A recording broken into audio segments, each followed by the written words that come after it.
Everyone, and welcome back to another episode of Daska Discusses. I have a question for you.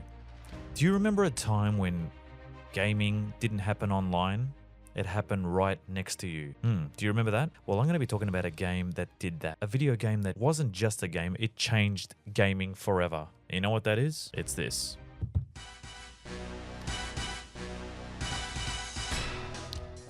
Yes, 1997 GoldenEye 64 on the Nintendo 64. What a goated game. Where were you? 1997, 14 years old? A friend had come over with his N64 and he had GoldenEye on it. And I'll tell you what, from that moment I was mesmerized. I remember the first thing I saw was just the first mission, the damn mission, and I'm like, yeah, I was hooked. And then luckily for me, Christmas time, I managed to get my hands on an N64 and the actual game itself. Back then, I played it with my high school friends who I still speak to this very day. And at the time, it was 4 people playing at the same time on the one TV. It was mind-blowing. GoldenEye was a phenomenon. Released in 1997, based on the 1995 Bond film, I think the game itself became bigger than the film. It changed console gaming forever. It proved shooters could work on consoles. It created the blueprint for Halo, Call of Duty, and modern first-person shooters. You know, GoldenEye existed in a different world. There was no downloads, no patches, no updates. You got the cartridge, you put it in, and that was it. That's my annoying part of gaming these days is you go to play something and it's like, you have to update, update the game, update the app or whatever. And that leads me to the multiplayer experience of GoldenEye. Split screen, obviously, sitting in the same room, on the same couch, even shoulder to shoulder at one point. No online, you weren't anonymous. It was funny. People would laugh. It was a good social gathering.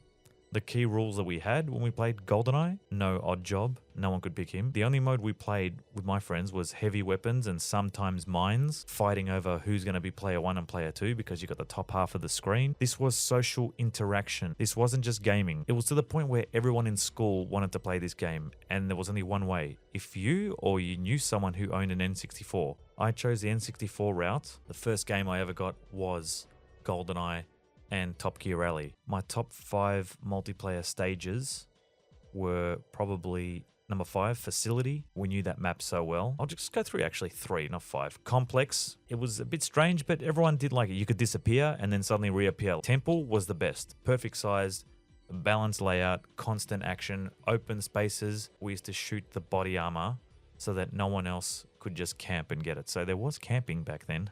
That leads me to the single player experience. GoldenEye wasn't just a multiplayer. I mean, that was a huge part of it, and the cultural phenomenon which it became an influence on first-person shooters. I get it. You know, I know we had Doom and Wolfenstein and even Quake, which were all groundbreaking, but the thing is, they were all PC-based. So GoldenEye being the only game on console where you could play with 4 players, a first-person shooter, was pretty groundbreaking at the time. The mission structure, the objectives weren't just about shooting everything that moves. You had to use stealth, which I was a huge fan of. The difficulty progression, Agent, Secret Agent, and 00 Agent. The cheats as well. A bunch of cheats that you could unlock. Nothing was given to you. You had to earn the cheats. Everything was achieved back then, right, with these cheats. Unlocking Invincible was like an urban legend because you had to do Facility in 00 Agent mode. I think it was 2 minutes 17. I couldn't remember exactly. There was one kid at my school and it was a brother of a good friend of mine who could do it. It was one of those things where like, this kid can do it. Let's give him our cartridge so he can do it. Physically, I remember giving him the cartridge and saying, please try and do it. And he'd be like, yep, no problems. I'll get it done.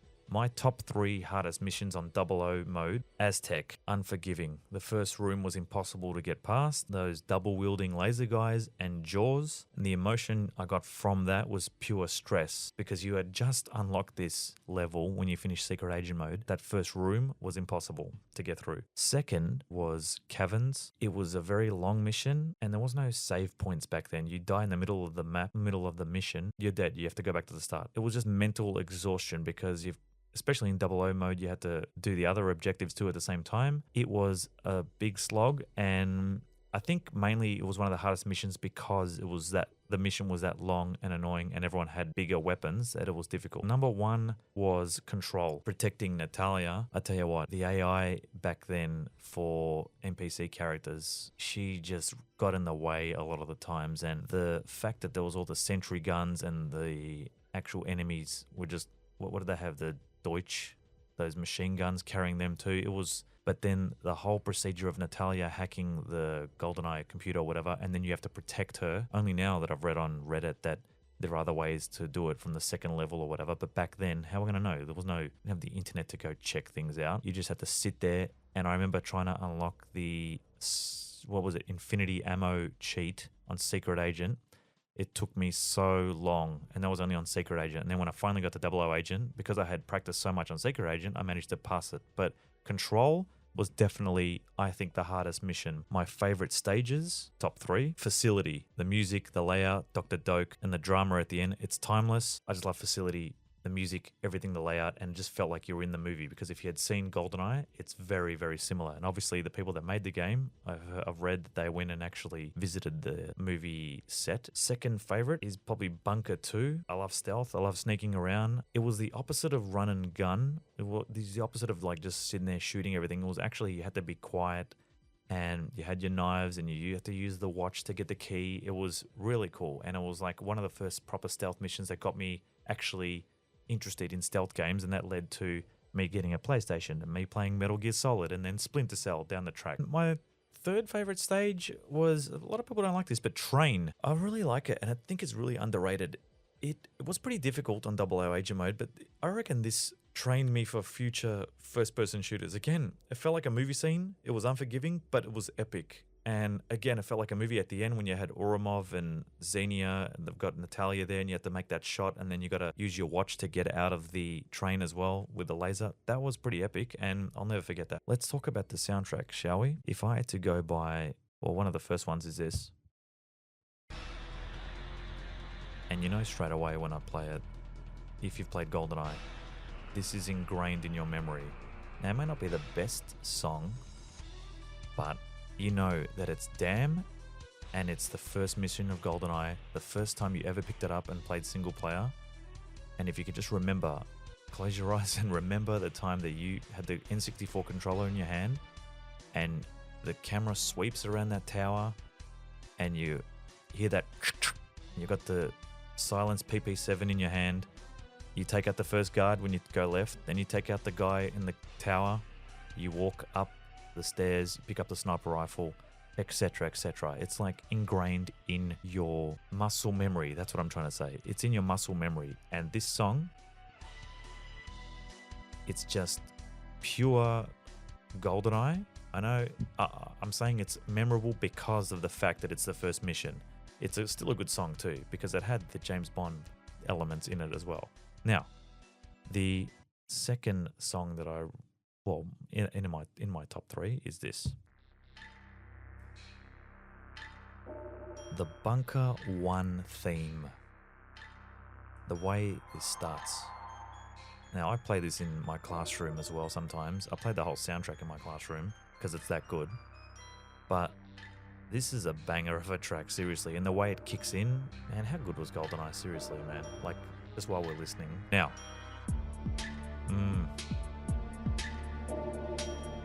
Yep. Come on. That was great. Okay, next. Yep. Facility. Yes. You're in the air ducts. Imagine, just think back, sneaking down. You're sneaking down the air ducts, and then there's that little turn. You go left, you go right, and then you can just see that guy's head who's sitting on the toilet. Hit his hat off, and then again. You go down into the toilet, and there's another guy there. Facility as a track, it's one of the best songs. You know what I'm going to talk about with number 1? I think you can guess straight away what it is, because it is an absolute banger. It has no business being this good. Come on, this is goated, and it is the pause music. Now think back to when your mum would be like, Daska, pause that, come and help me empty the dishwasher. And You pause it, and then this music comes on.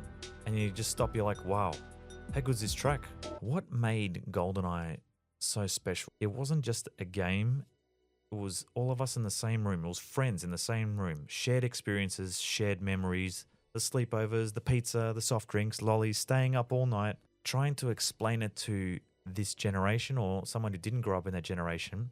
Yes, I know you have your online gaming and all that. We've got vivid memories of us staying up all night playing all these different modes. Did we take it for granted? Because at the time, like Andy Bernard says in The Office, and I agree with this, I wish there was a way to know that you were in the good old days before you actually left them. That is such a good quote. And my whole Daska Discusses podcast, I will discuss some new movies every now and then, but that quote, man, like, we didn't know how, we knew how good the game was, but the experiences we had. Now you're going to be like, well, you're just an old man now and you keep talking about the good old days. No, I'm talking about, I get it. Modern gaming now online, it is anonymous. It's a bit isolated. I know you got your headsets and I've got some mates that I play COD with and Fortnite sometimes, not really anymore, but it's not the same, man. It's not the same. All right, getting your party online and you've got your 3-4 mates and you've got your Discord servers and all that stuff. It's like, yeah, it's fun. Times have changed. I get it. And, we get older, but even the youth of today, like I see my nephew playing, PC gaming and he's got his headset on talking to his mates. That's good because you see your mates at school, you go back home, you play, but on the weekend, I don't see them coming over, them playing multiplayer games. The only multiplayer games I see kids playing now is probably like, NBA 2K, and I still play FIFA or FC, whatever they want to call it now, with my mates, and that's a collective, like, togetherness that we had from GoldenEye. But in terms of first-person shooters and goated multiplayer games, GoldenEye was it. Game Pass right now on Xbox, and I downloaded it, has access to GoldenEye, the remastered version, and I've been playing it, and I played it, and it was awesome. Did I think it was, I showed it to my nephew. He's like, oh, yeah, I've heard of this. It looks all right. Looks a bit clunky. The graphics are a bit crap. I'm like, thanks. Just crap all over my childhood, but no, it's all good.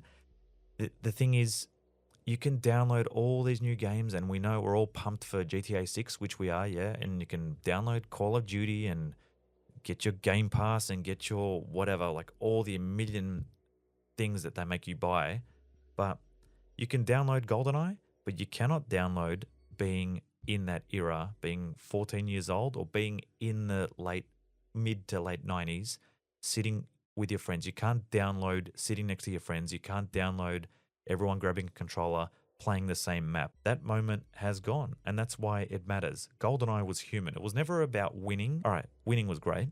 It was about being there in the moment, sitting there with your friends, sharing the same screen, the same room, the same moment. And if you're from my generation, a millennial, you miss it too. Tell me that, not even shut your eyes, but think back to the first time, the times that you played GoldenEye with your friends. Think about all the laughs you had. And you know what? If you don't have access to Game Pass, go on YouTube and watch someone like do a playthrough of it now, and it'll just bring back so many good memories. But I do like chucking it on, and I'll admit some of the controls are a bit clunky. I'll admit that some of the missions are a bit meh. But apart from that, that's all I want to say about that, guys. So I just want to say another thing as well is I want to thank everyone who's been following and watching my podcast on Spotify, Apple. It's on a whole bunch of other streaming services. I want to say thank you. I really appreciate people listening and watching. I know that I do tend to ramble on a bit, but you know what? It's my podcast. So I just want to say thank you for all that. And please leave a review if you can. I really appreciate it. I'll see you next time on Daska Discusses. Catch you then. Boom.